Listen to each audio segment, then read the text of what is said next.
Kenya was always bigger than Raila Odinga. Mr. Speaker, we'll add you 30 seconds to, wind up. Mr. Speaker, Raila told us nobody can stop reggae. Today, that is not a slogan. Mr. Speaker, the democratic space we are enjoying today is basically courtesy of the late Raila Amolo Odinga. Mr. Speaker, we remember the journey of repealing Section 2A, and Raila Amolo Odinga was the most instrumental leader who really pushed during the current time to ensure that Section 2A is repealed, Mr. Speaker. And that is what we are enjoying today. Today we are multi-party democracy, and as we sit here, we will always continue appreciating the role which our former Prime Minister played. Mr. Speaker, I had an opportunity of serving with Raila Amolo Odinga when he was the Prime Minister after the 2007 general election. By then, Mr. Speaker was the Assistant Minister for Agriculture. And Mr. Speaker, during that time, it is through his effort and that of our late President Mwai Kibaki that we started the farm input subsidy, be it for the 10th Parliament. By that particular time, I was representing the Lanja Nidi constituency.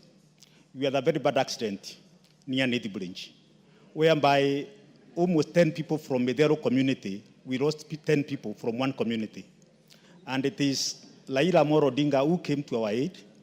He gave the community the support, and actually he attended the mass burial which we had at Medero that particular time. Mr. Speaker, that's the man whom we are celebrating today. Mr. Speaker, Raila Amolo Odinga was a peacemaker. Even after several contentious elections from 2007, where he had an handshake with Mwai Kibaki and he became the Prime Minister. Come 2013, Mr. Speaker, he still had an handshake with Uhuru Kenyatta in 2017. And currently, Mr. Speaker, this country, it is enjoying the fruit of the broad-based government. And that is Raila Amolo Odinga for you.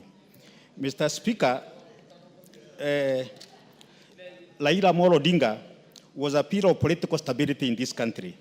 And I would political leaders to emulate him, continue preaching peace, even the time of difficulties, Mr. Speaker. His ability to build bridges among bridges in political divide, Mr. Speaker, is what actually, Mr. Speaker, should be able to guide us. Even under extremely very difficult circumstances, Mr. Speaker, we have seen the late Raila Amolo Odinga coming up in a very powerful way.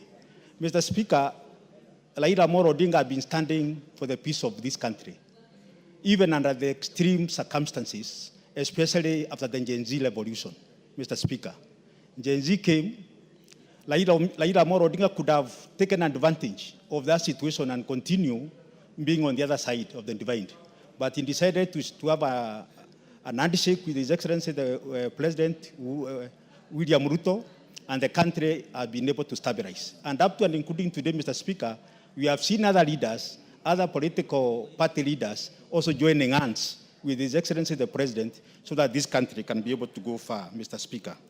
Mr. Speaker, I wish on my own behalf once again to continue praying for Raila Amolo Odinga and his family. And more so, we put Mama Aida Odinga in prayers together with the children because it is not easy. We know they are going through a lot. And through the prayer, through our own support, the family will continue well. With those few remarks, Mr. Speaker, sir, once again, poleni kwa familia, and let's emulate all the attributes of our late Raila Amolo Odinga. I thank you, Mr. Speaker. Thank you. Member for Endebess.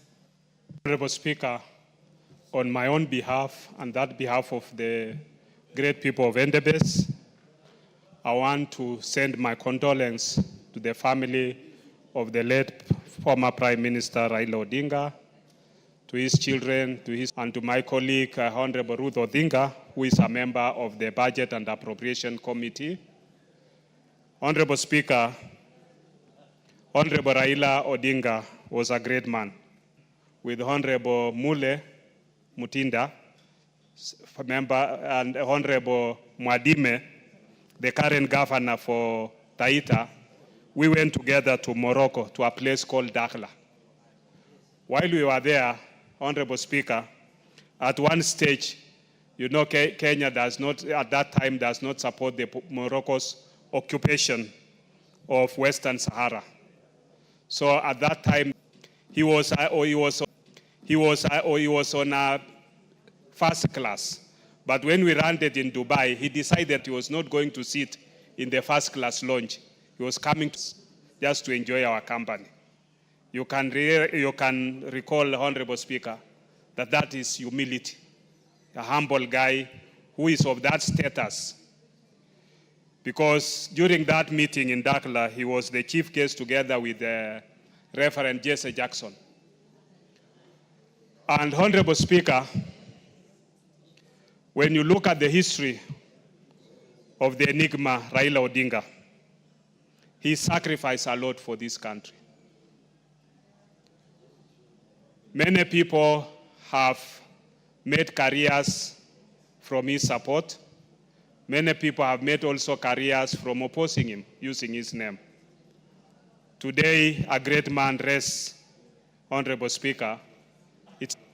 It's a history in this country. Some of us, when we were young at the university, we got to interact briefly with the late doyen of opposition politics, Jaramogi Oginga Odinga. But I would want to say that Honorable Raila Odinga has actually surpassed some of that level. He's lived well. Honorable Raila Odinga, may you live in eternal peace. Thank you, Honorable Speaker. Thank you, the Honorable Sunkuli.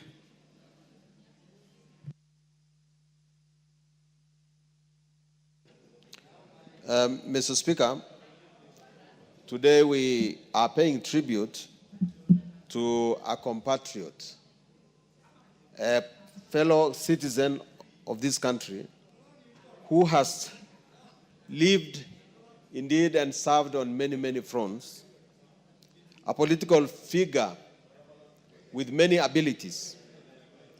He had abilities for fighting and had abilities for making peace. I was elected in 1992 to the first multi-party house in this country, if you may discount the first piece of the after independence. And the Honorable Raila Odinga was elected member of parliament at the same time. We served together from 1992 when he came in as a member of Ford, and later on he had to face another re-election because they changed parties to the NDP. Mr. Speaker, I have not sat on the same side with Honorable Raila for a long time, other than the last elections, which has placed me on this side of Azimio where he was leading. Most of the times, I was sitting on the other side. When I was a minister, I used to answer questions that he asked. And one of the things that I still remember very well was when the Honorable Raila asked me a question about provincial administration. To the effect, is the minister aware? And I stood there and said, no, the minister is not aware. And then he tabled a document which disarmed me, because in my own thinking, that document was very, very confidential. But the Honorable Raila had a way to get even the most confidential of things in the government. We were, of course, ministers of another great man called Moi, to whom Raila was his opposition. But I can attest, Mr. Speaker, that even as he lived in opposition, he was always very objective. We were all men of principle in our own way. But he rose to greatness mainly because of the view that he had, the kind of people he represented, the population that he represented, and the steadfastness, the persistence in coming into this house and winning elections kept him to grow higher and higher. At one point, Mr. Speaker, we joined the same political party with the Honorable Raila Amolo Odinga. He came to KANU, and of course that became the strategy that ultimately destroyed KANU. Mr. Speaker, I saw it with my own eyes because in the short time when things were good, I took the Honorable Raila Amolo Odinga to Kilgoris, to a place called Angata, to go and perform a harambe for a dormitory, which still stands up to now, a laboratory, sorry. And after that, Mr. Speaker, I tried to get him to sleep in Kilgoris. But no, that was not the only function he had. And those days were not the helicopter days of now. Raila moved on and went to Kabarak and had a very strong discussion with Moi. And within a short time, Mr. Speaker, he was our Secretary General. And when disagreement came, which I still believe was his main strategy, he moved away with a substantial number of our party people, being Saitoti, Kalonzo, and other people who we never thought would move. I don't know whether you would add me a second, So, Mr. Speaker, I was requesting for 1 more minute because it's turning red. You'll get 30 seconds more. Yes, Mr. Speaker. So, the Honorable Raila Amolo Odinga was great in many ways.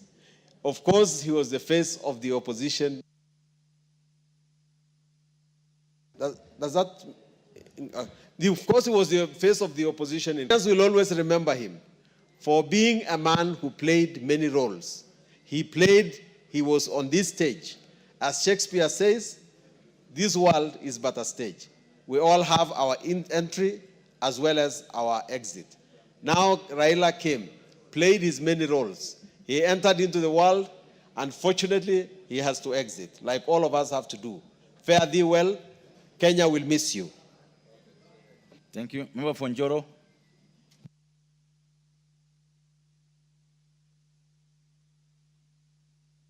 I have, the next person to speak is member for Limuru, then Igembe North, then Tigania West, then Marakwet West, in that order. And I can assure you, it will remain that way. Go ahead. Thank you, Mr. Speaker, sir. Allow me to join fellow Kenyans. I'm representing Njoro constituency people from Nakuru County. Allow me to give my sincere condolences for the loss of this great man, Honorable Raila Amolo Odinga. Mr. Speaker, sir, as Raila today rests, I think I remember one great thing he has done for this country is humility. He is the father of democracy in this country. And I wish to sincerely say that Kenya has lost a great man, a man who humbled himself when Kenyans needed such a man. A man who humbled himself and joined His Excellency President William Samoei Ruto to unite this country and to ensure that there is peace. And Mr. Speaker, sir, the Bible says, blessed are the peacemakers. Today we want to remember this great man who has left this country united and the country with a lot of peace. For us to celebrate Honorable Raila today, we must celebrate him in a very special way.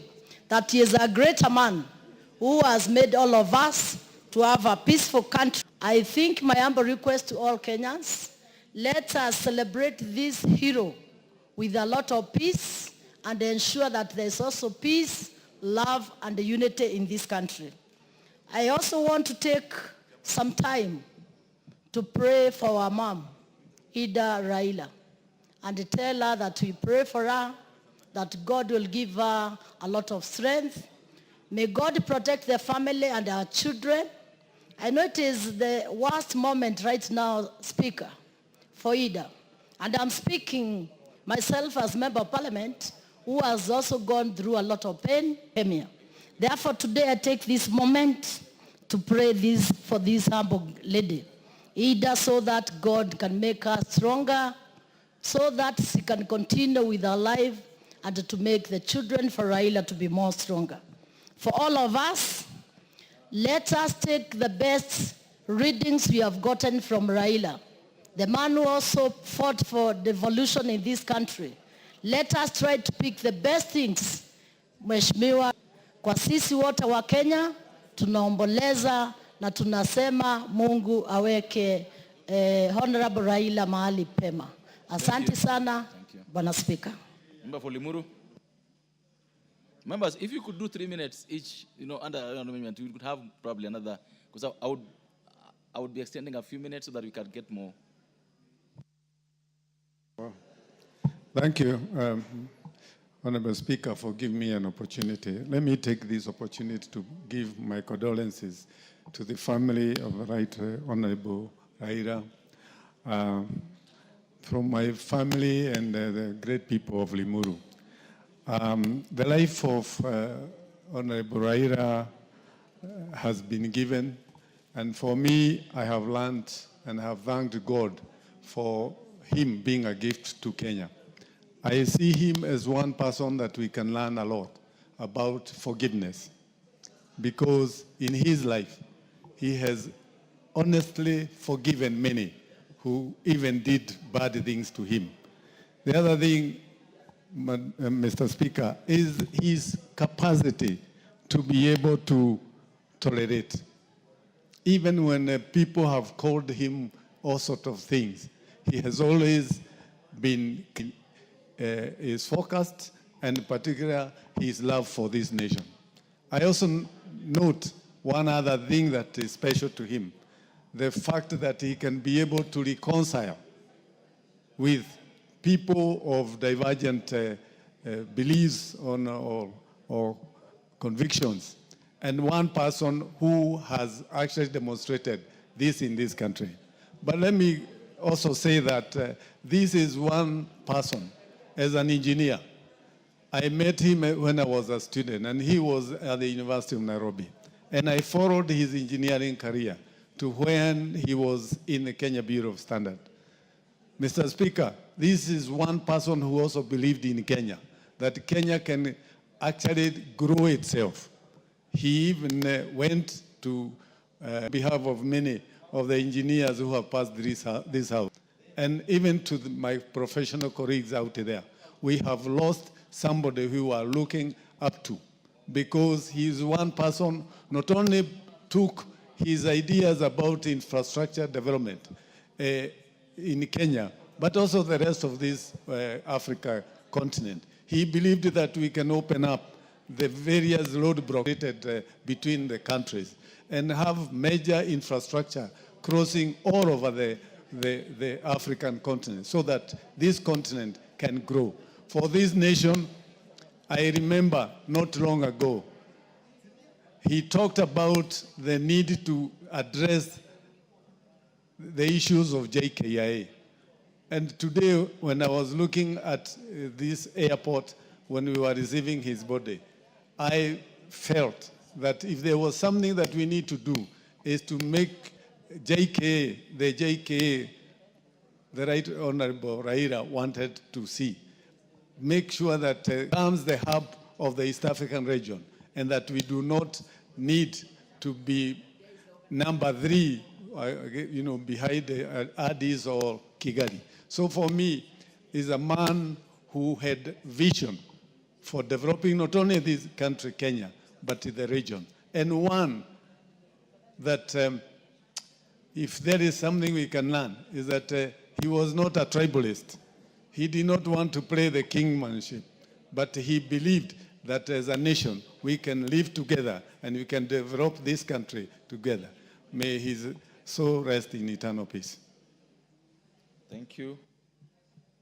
the Honorable Naomi Wako, then the Honorable Taitimu.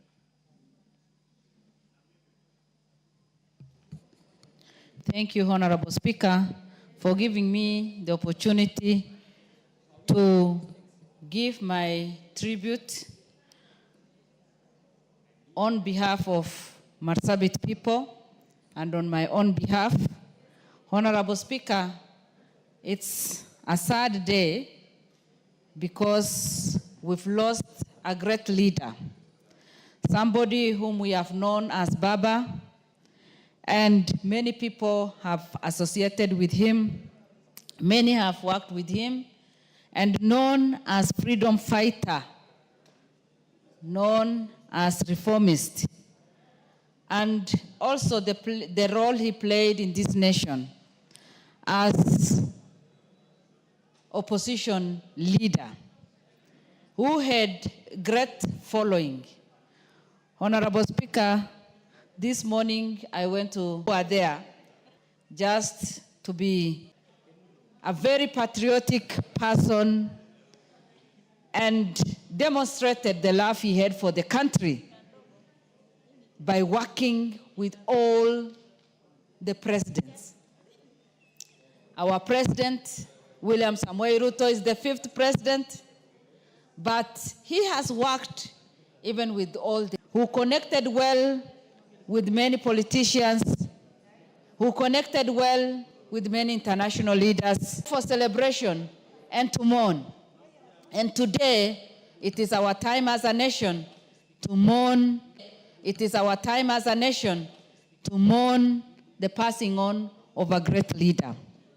A great leader who will not only be missed by Kenyans, but by entire world. Honorable Speaker, it is my prayer that we will give him a good send-off and that Kenyans will give him that respect without much distraction and give him the respect that he deserves. I send my condolences to his wife, our dear mom, Aida, to his daughter, Winnie, to Raila Odinga Jr., to Rosemary, to Akinyi, to Ruth, our colleague, and my prayers are with them. May his soul rest in peace. Thank you. Thank you. The next one on the list was Honorable Member for Igembe North, Honorable Taitumi. Thank you, Mr. Speaker. Let me take the cue on my own behalf and on behalf of the people of Igembe to tender my hearty condolences to the family of Odinga. The president can only be equated to the life and the struggles of Nelson Rolihlahla Mandela, his struggle against Kalamba, racial segregation commonly known as apartheid in South Africa.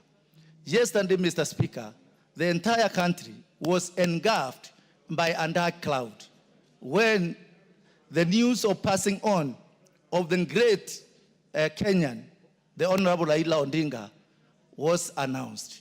This is a clear testimony of the ideals that Raila stood for. Despite losing in several elections, whereby he contested to be the president of this country, Mr. Raila Odinga made sure that this country remains united. At no particular time did he lose direction to tear this country apart. Mr. Raila Odinga was never tribal. Even Lucy, he did not condemn any community having caused its defeat. In 2007, whereby this country witnessed a great upsurge and the fight that came up after the announcement of President Kibaki as the winner, Raila could not let the country go to the drains.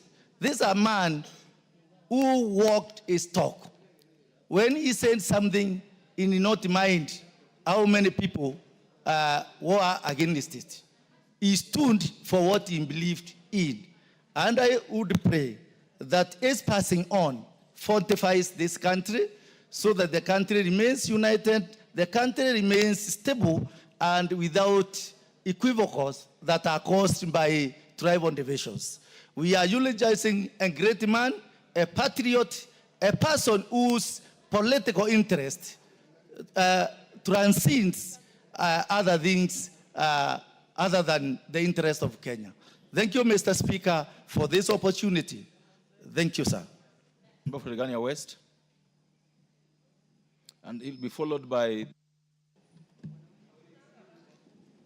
Honourable Speaker, thank you very much for the opportunity to eulogize with the family, the friends, the relatives, even the ODM fraternity, and the entire country. Order. Members who are leaving, I just want to make a ruling that for members who have logged in, don't remove your card so that when you see in the afternoon, you don't have to queue back again. I think that would make a lot of sense. Because thank you, Honourable Speaker. Honourable Speaker. Order. And members, the reason this happened is that we came in and logged in at the same time in the morning. So that's why you see some of us have sat since 10. Because we logged in at the same time and we have to follow the list. So I'll allow the Honourable Mutunga, then 2 more, then we can close for the morning session.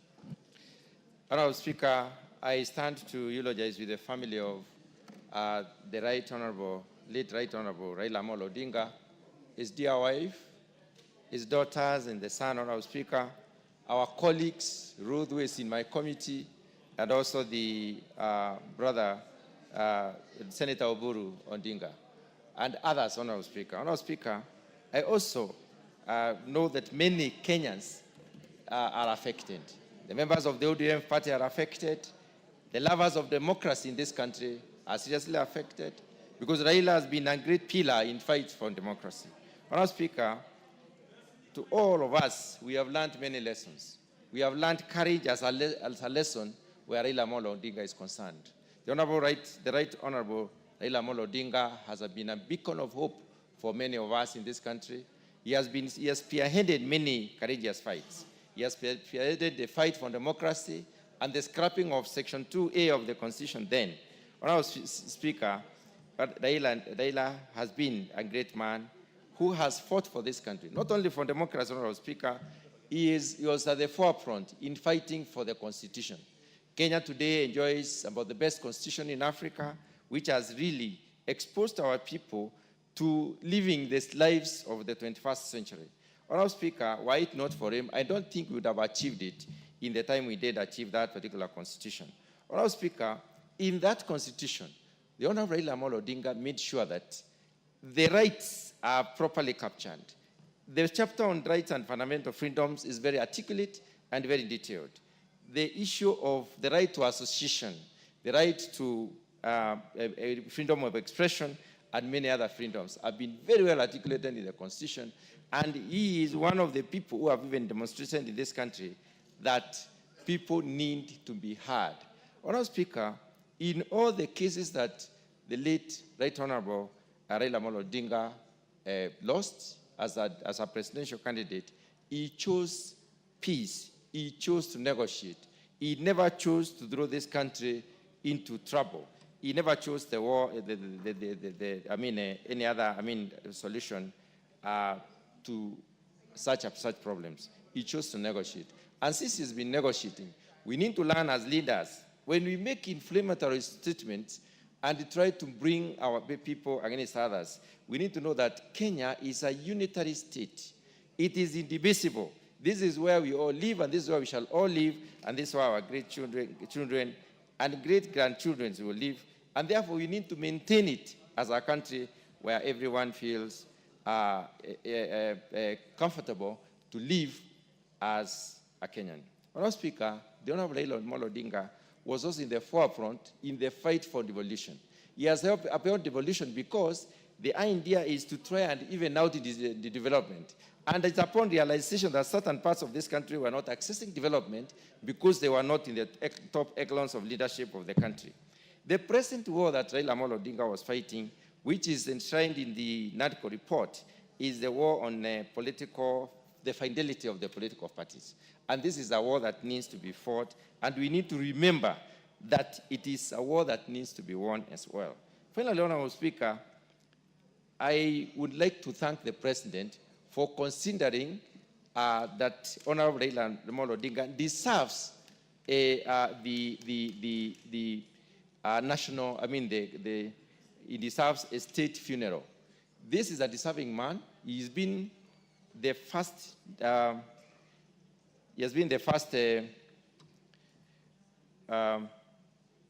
prime minister in this country, and therefore he has lived at the top.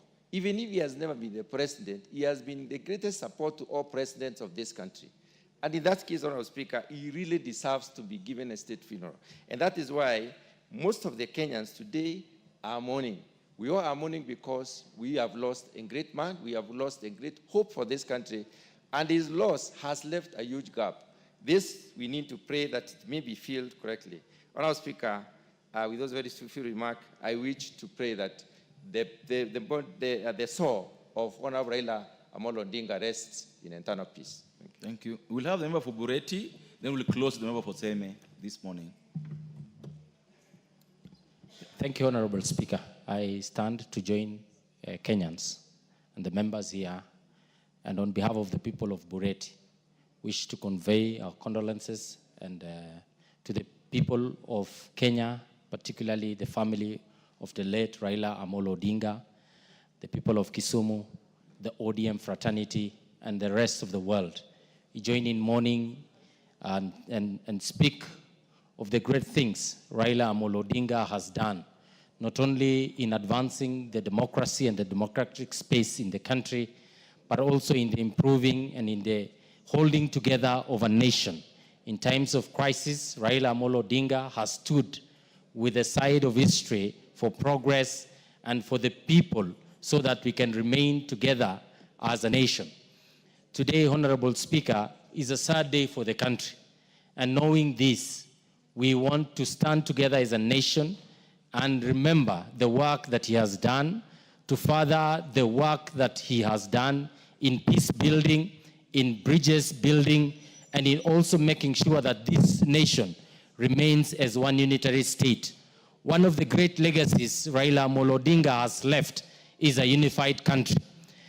You may recall, Honorable Speaker, that at the death of the Jaramogi Odinga, the opposition was such a strong movement in this country. The Luo Nyanza remained in the opposition until the coming of Raila Amolo Odinga. And one of the great legacies he has done, he has left the people of the Luo Nyanza in government and brought the nation together, and the party of ODM joining together with UDA and the Kenya Kwanza government to advance the prosperity, the peaceful coexistence, the unitary state of Kenya, and making sure that we all move together as a nation. It will be remembered also that Raila Amolo Odinga is the only leader strong against the tide of corruption and made sure that this nation moves on. He has remained focused to see that development in idea that propels and compels us and put us together in the vision. You will recall that the crafting of the Vision 2030, Raila Amolo Odinga was part of the team that put together that Vision 2030. We are almost achieving it. We are not yet there, but we know those who believe in democracy, like ourselves, those who believe in freedom, like ourselves, those who believe in devolution, like ourselves, those who believe in the focusing of our energies and concentrating our forces to be able to move this country forward is the greatest thing. Now we call upon all and sundry that we may come together in this moment, not only to look at the vision that he had, but also at the ideas that he held dearly. The convictions of free speech, the idea of democratic space being opened up, and the people of Kenya coming together to not only celebrate his life, but also to reflect upon the days of his life and see what manner of man he has been, what manner of a leader he has remained, and what manner of a person that he stood for. We will miss him, but we know his ideals lives on. And on that end, we know we join together with the President of the Republic, Dr. William Samoei Ruto, that moving forward, we will remain focused, we will remain steadfast, we will remain a people and a nation under God, and we know that we will remain as a nation together moving forward. Raila is dead, but Baba lives on. Thank you, Honorable Speaker. Honorable Nyikal, finally for the morning session. Thank you, Mr. Speaker, for this opportunity. I sadly arise on behalf of myself, my family, and most importantly, the people of Seme, to pass my condolences to the family of the Right Honorable Raila Odinga. To pass my condolences to the people of Kenya for the loss of the best president we never had. A leader who truly stood for democracy. A leader who wholeheartedly loved the people of Kenya. A leader who truly believed that the sole purpose of acquiring power is to improve the lives of the people. A leader who believed that power emanates from the people. For all this, he was detained for 8 years. For this, he sacrificed his ambitions more than once, or even victory, to work with his political enemies, as if they never fought bitterly before those victories or losses. For this, he spearheaded and worked for devolution, which when, and I'm not saying if, when implemented as he visioned, will make a great change in the people's lives. The people of Kenya will benefit. Raila truly respected and cherished people's lives. I saw him cry when people died during his homecoming. In 2007, when the people died, he went for the handshake.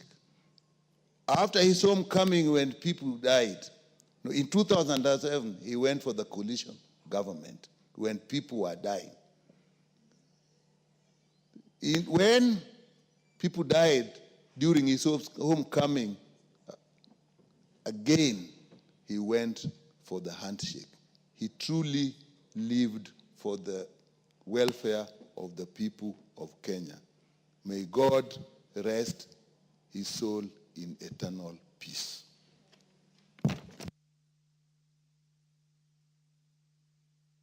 Members who are queued to speak next, and I can see you in the house, please just come on time so that you're not skipped. I can see the Honorable Richard Yegon, Parashina, all the way down through Honorable Waida. Just come on time so that when your name is called in the afternoon, because we don't want to skip anybody in the afternoon again. Thank you so much.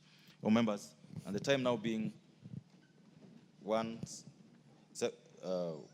p.m., 1:16 p.m. This House is adjourned until today, Thursday, 16th October 2025 at 2:30 p.m.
Let us remain in our positions for the national anthem, followed by the East African anthem.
While we remain in our positions, we'll now be led in a prayer, starting with Lieutenant Colonel Imam Gula, Major Father Kipkoech, and Colonel Reverend Okapesi.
Sasa tutaongozwa kwa maombi.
Hii ni Dira ya Dunia kutoka idhaa ya Kiswahili ya BBC. Mimi ni Peter Mwangangi. Taarifa yetu kuu usiku huu: maombolezi nchini Kenya baada ya aliyekuwa waziri mkuu Raila Odinga kufariki akipokea matibabu nchini India.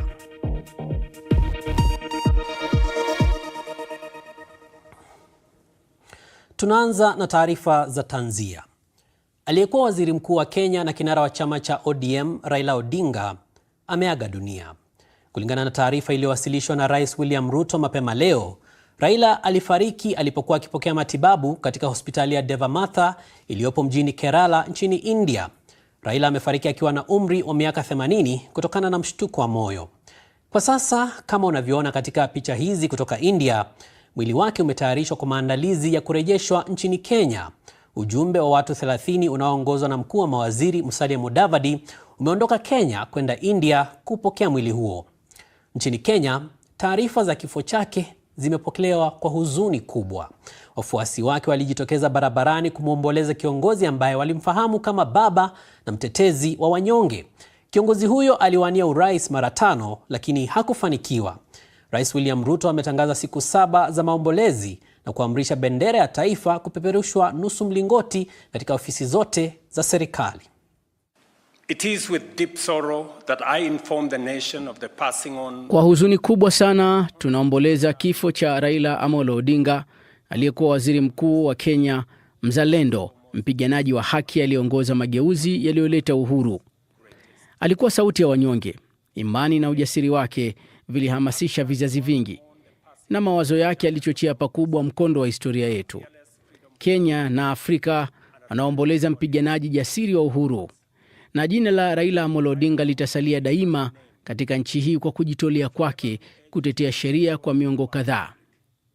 Kwa heshima ya Raila Odinga na mchango wake mkubwa nchini, natangaza kipindi cha siku 7 cha maombolezo, wakati ambapo bendera zote zitapepea nusu mlingoti nchini Kenya na vile ulimwenguni kama ishara ya heshima. Sasa kiongozi huyo wa upinzani wa siku nyingi nchini Kenya, Raila Odinga, alikuwa akipokea matibabu nchini India alikopata mshtuko wa moyo. Hii ni kulingana na hospitali alikokuwa katika eneo la Keraha nchini humo. Picha hizi za mapema leo za kutoka hospitali Devamatha Kerala ni za baada ya kufariki kwake. Madaktari hospitali humo walieleza hali ilivyokuwa.